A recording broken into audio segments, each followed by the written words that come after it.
پکتیکا د هیواد سرحدي ولایت دی چې په ورځنیو معاملو کې ځینې وخت له بهرنیو اسعارو ګټه اخیستل کیږي چې له امله یې تجاران او هټیوال په زیان کې لویږي. د پکتیکا اوسیدونکي له تجارانو، هټیوالو او ټولو کاروباریانو څخه غوښتنه کوي چې راکړه ورکړه دې په افغانیو ترسره کړي، ځکه افغانۍ زموږ ملي هویت او کرنسي ده، نو ځکه د حکومت د افغانیو په دودولو کې جدي شي. چې تاسو خپل افغانۍ وکاروئ، له ډیرو مشکلاتو، له ډیرو ستونزو، له ډیرو کړاوونو به خلاص یاستئ. هر وخت به دا په ذهن او په فکر کې نه درځي چې نن کلداره په څو ده، نن افغانۍ په څو ده، او روزانه یې هره ورځ یې تبادله کوئ په صرافانو باندې. نو اخرنی پیغام یې دا ده چې تاسو خپل افغانۍ، خپل ملي هویت وکاروئ.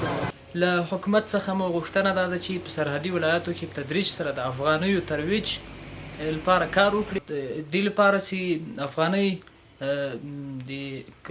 په نړیواله کرنسي کې مخته لاړه سي او اوچت مقام ته ورسېږي، نو همدا یوازینۍ لاره ده چې موږ او تاسې افغانۍ په خپل کاروبارونو کې استفاده وکړو. یو تن قومي مشر د افغانستان د اسلامي امارت د رئیس الوزرا د هغې پریکړې هرکلی کوي چې له مخې یې د ډالرو، سرو زرو او قیمتي ډبرو د قاچاق مخنیوی کیږي. د رئیس الوزرا په دغه فرمان یا په دغه خبر، یعنی په سلو کې ما په 100% دا یقین دی چې څوک یو څه خبره سره تشخیصولی شي یا د خبرې ترمنځ فرق سره کړای شي. دومره خوندوره او دومره په جای خبره ده. موږ د دغه فرمان یا د دغه حکم 100% کې طرفدار او ډیر ښه اقدام. د پکتیکا مسؤلین هم وایي چې دوی له ښاریانو، سوداګرو، تجارانو او هټیوالو څخه غوښتنه کړې چې نور د راکړه ورکړه په افغانیو ترسره کړي، او په دې اړه مو د ټولنې له بېلابېلو طبقو سره ناستې ترسره کړي دي.